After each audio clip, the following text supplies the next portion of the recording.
ജുമാ മുബാറക്കിൽ ഇന്ന് പണ്ഡിതനും പ്രഭാഷകനുമായ ജനാബ് ഹബീബ് റഹ്മാൻ കീഴ്ശ്ശേരി സംസാരിക്കുന്നു. ബിസ്മില്ലാഹി വഖഫ വസ്സലാത്തു വസ്സലാമു അലാ റസൂലിഹിൽ മുസ്തഫ. പ്രിയമുള്ള സഹോദര സഹോദരിമാരെ, കാരുണ്യവാനായ പടച്ചതമ്പുരാൻ്റെ കരുണാകടാക്ഷങ്ങൾ നമ്മിലേവരിലും സദാ വർഷിക്കുമാറാകട്ടെ. മനുഷ്യൻ ഭൂമിയിലെ ദൈവത്തിൻ്റെ അനുഗ്രഹീതനായ സൃഷ്ടിയാണ്, ഉത്കൃഷ്ടനായ സൃഷ്ടിയാണ്. വലക്കത് കറംന ബനി ആദം സന്തതികളെ നാം ആദരിച്ചിരിക്കുന്നു. മനുഷ്യനെ സൃഷ്ടിച്ചിരിക്കുന്നത് പദാർത്ഥങ്ങൾ കൊണ്ടാണ്.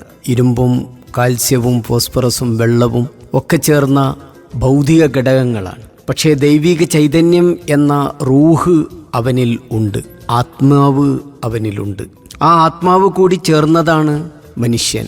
അപ്പോൾ പദാർത്ഥവും ആത്മാവും കൂടിച്ചേർന്ന മനുഷ്യൻ, ആ ആത്മാവിന് പരിഗണന ലഭിക്കുമ്പോഴാണ്, ആ ആത്മാവിനെ ഏറ്റവും നന്നായി ശ്രദ്ധിക്കുമ്പോഴാണ് മനുഷ്യൻ്റെ ജീവിതത്തിൽ വിജയം നേടുന്നത് എന്ന് നാം മനസ്സിലാക്കണം. ആത്മാവ് അവഗണിക്കപ്പെടുമ്പോൾ തീർച്ചയായും അവൻ പരാജയപ്പെടുമെന്ന് വിശുദ്ധ ഖുർആൻ സൂചിപ്പിക്കുന്നുണ്ട്. അപ്പം മനുഷ്യ ജീവിതത്തെ ഏറ്റവും ചൈതന്യപൂർണമാക്കുന്ന, മനോഹരമാക്കുന്ന, അതിനെ ഏറ്റവും നല്ല രൂപത്തിലാക്കുന്നത്, പരിപൂർണമാക്കുന്ന വിശുദ്ധമായ ഘടകമാണ് ആത്മീയത എന്നത്. അത് ജീവിതത്തിൻ്റെ ലക്ഷ്യസാക്ഷാത്കാരത്തെക്കുറിച്ച്, എന്താണോ ജീവിതത്തെക്കുറിച്ച് നാം കാഴ്ചപ്പാട് വെക്കുന്നത്, ജീവിത സാക്ഷാത്കാരത്തിന് മനുഷ്യനെ പാകപ്പെടുത്തുന്ന ഏറ്റവും പ്രധാനപ്പെട്ട ഘടകമാണ് അത് എന്ന് നാം അറിയണം. അതോടൊപ്പം നമ്മുടെ ആന്തരികവും ബാഹ്യവുമായ ശുദ്ധീകരണ പ്രക്രിയ ആത്മാവിലൂടെയാണ് നടക്കുന്നത്. ദൈവിക മതങ്ങളെല്ലാം തന്നെ, എല്ലാ മതങ്ങളും നിർദ്ദേശിക്കപ്പെട്ടിട്ടുള്ള ആരാധനാ കർമ്മങ്ങൾ ആത്മാവിനെ വിശുദ്ധപ്പെടുത്തുന്നതിനു വേണ്ടിയും ആത്മാവിനെ കൂടുതൽ പവിത്രമാക്കുന്നതിനും വേണ്ടിയുമാണ് എന്ന് നാം മനസ്സിലാക്കണം. ആരാധനകൾ നിർവഹിക്കുന്നത് അതിലൂടെ ലഭ്യമാകുന്ന ആത്മീയമായ ഊർജവും ആത്മീയമായ ഉത്കർഷവും കേവലമായ ലക്ഷ്യമല്ല എന്ന് നാം മനസ്സിലാക്കണം. അത് വ്യക്തിയെ മാത്രം ലക്ഷ്യം വെക്കുന്നതല്ല, സാമൂഹിക രചനയുടെ അടിത്തറ എന്നതാണ് എന്ന് നാം മനസ്സിലാക്കേണ്ടതുണ്ട്.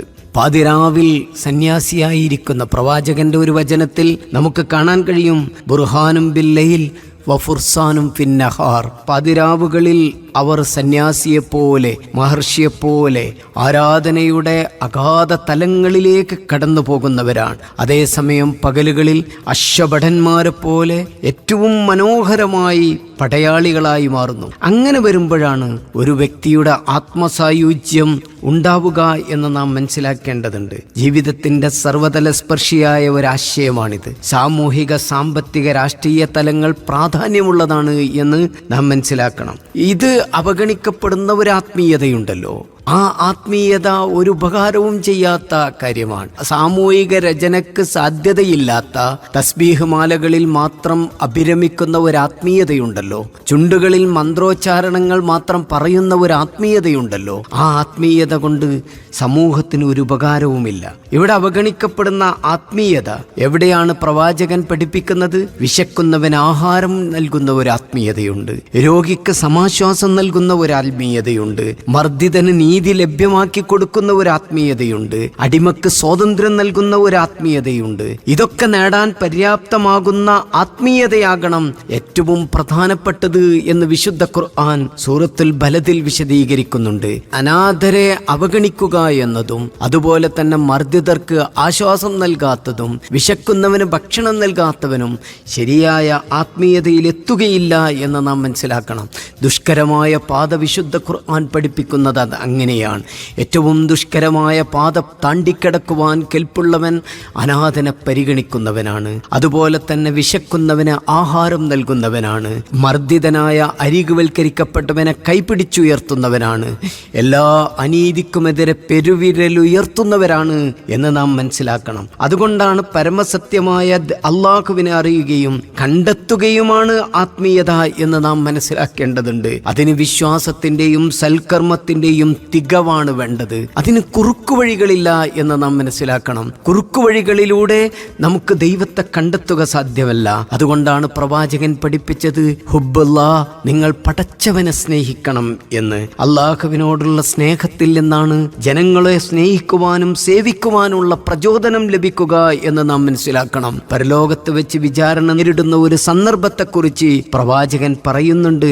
യൗമുൽ ഖിയാമിൽ അഥവാ അന്ത്യനാളിൽ അള്ളാഹു മനുഷ്യരോട് ചോദിക്കും, മരിൽതു ഫലം തഅദുനി, ഞാൻ രോഗിയായി കിടന്നപ്പോൾ നിങ്ങൾ എന്തുകൊണ്ട് എന്നെ സന്ദർശിച്ചില്ല എന്ന്. അപ്പോൾ പടച്ചവനോട് മനുഷ്യർ ചോദിക്കുമത്രേ, എങ്ങനെയാണ് പടച്ച തമ്പുരാനെ, ലോകൈകനാഥനായ സർവാധിനാഥനായ നിന്നെ ഞങ്ങൾ സന്ദർശിക്കുക, നീ എല്ലാം അറിയുന്നതല്ലേ. അപ്പോൾ പടച്ച റബ്ബ്, നീ രോഗിയാകുമോ? അപ്പോ പടച്ച തമ്പുരാൻ പറയും, എന്റെ അടിമ രോഗിയായി കിടന്നപ്പോ അവനെ നിങ്ങൾ സന്ദർശിച്ചല്ലോ, അതുപോലെ അവനാവശ്യമുള്ള ഒരു ഘട്ടത്തിൽ അവന് വേണ്ട സഹായങ്ങൾ ആവശ്യമുള്ള സന്ദർഭത്തിൽ നിങ്ങൾ നൽകിയോ, എനിക്കാവശ്യമുള്ള ഒരു സഹായം നിങ്ങൾ നൽകിയോ എന്ന് ചോദിക്കുന്ന ഘട്ടമുണ്ട്. ഈ ചോദ്യങ്ങളിൽ നമുക്ക് മനസ്സിലാക്കാൻ കഴിയുന്നത് ആരാധനകളുടെ ആത്മീയതയുടെ വ്യത്യസ്തമായ തലങ്ങളെ സൂചിപ്പിക്കുകയാണ്. പ്രവാചകന്മാരാണല്ലോ ചരിത്രത്തിലെ ഏറ്റവും വലിയ ആത്മീയവാദികൾ എന്ന് പറയുന്നത്. അവരുടെ ജീവിതം എത്ര ലളിതമായിരുന്നു, എത്ര സുതാര്യമായിരുന്നു, എത്ര ജനങ്ങളോട് ഇണങ്ങിച്ചേർന്നതായിരുന്നു എന്ന് നാം മനസ്സിലാക്കണം. അള്ളാഹുവിന്റെ പ്രിയപ്പെട്ട പ്രവാചകൻ പറഞ്ഞു, മാലി വലി ദുന്യ വമാ അന വദ്ദുന്യ ഇല്ലാ കറാക്കിബ്, ഞാനും ഈ ദുനിയാവും എന്ന് പറയുന്നത്, ഞാൻ ഈ ലോകത്തിലെ ഒരു വഴിപോക്കനെ പോലെയുള്ള ഒരാളാണ് എന്ന് പ്രവാചകൻ തിരുമേനി സ്വല്ലല്ലാഹു അലൈഹി വസല്ലമ പറയുന്നുണ്ട്.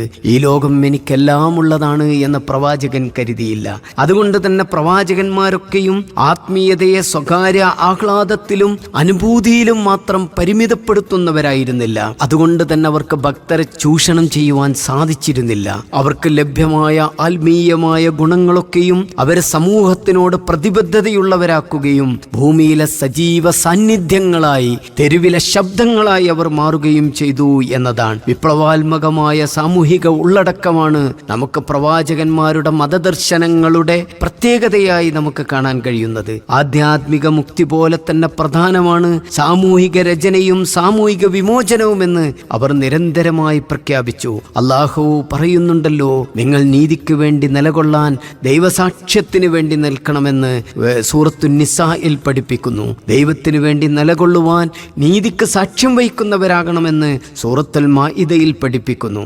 ഇവിടെ നാം മനസ്സിലാക്കേണ്ടതുണ്ട്, സമരമാണ് ആത്മീയത എന്ന് പറയുന്നത്. ആ സമരമാണ് പരമമായ സാക്ഷാത്കാരം എന്ന് പറയുന്നത്. മറ്റൊരു ഭാഗത്ത് ഞാൻ എന്നതിനേക്കാൾ അവൻ എന്നതിന്, അല്ലെങ്കിൽ നീ നിങ്ങൾക്ക് എന്നതിന് അങ്ങനെ പരിഗണന നൽകാൻ കഴിയുന്ന, മുൻഗണന നൽകാൻ കഴിയുന്ന ഒരു ജീവിത കാഴ്ചപ്പാട്.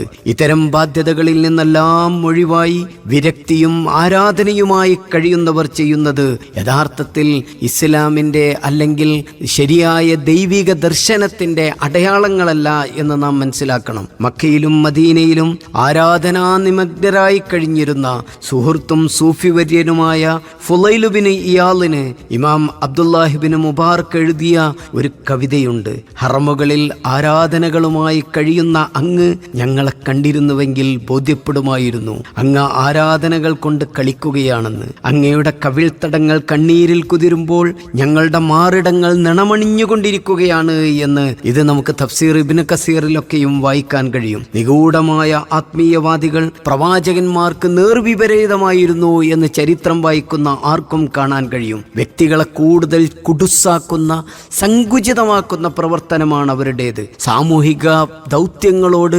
വിപ്രതിപത്തിയുണ്ടാക്കുന്ന, സാമൂഹിക ദൗത്യങ്ങളോട് അലോസരമുണ്ടാക്കുന്നവരായിരുന്നു അവർ. പ്രവാചകന്മാരും മിസ്റ്റിക്കും തമ്മിലുള്ള അന്തരം, അറേബ്യയിലെ മുഹമ്മദ് അത്യുന്നതനായ ആകാശങ്ങളിലേക്ക് ഉയരുകയും ഭൂമിയിലേക്ക് തിരിച്ചു വരികയും ചെയ്തു എന്ന് മിറാജിന്റെ സന്ദർഭത്തെ വെച്ചുകൊണ്ട് പറയുന്നുണ്ട്.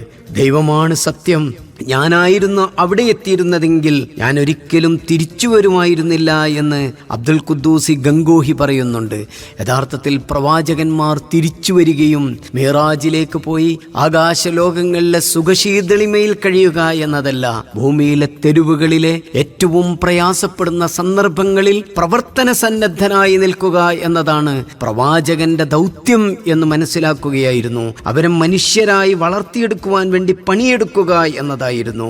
മിസ്റ്റിക്കുകൾ പരിമിതമായ അകന്തോടിൽ അഭയം പ്രാപിക്കുമ്പോൾ, അവരുടെ അജണ്ടകൾ പരിമിതമാകുമ്പോൾ, പ്രവാചകന്മാരുടെ സ്വത്വശേഷിയും ചരിത്രത്തെ ഗുണപരമായി ഏറ്റവും മനോഹരമായി സ്വാധീനിക്കുന്നത് നമുക്ക് കാണാൻ കഴിയുന്നു.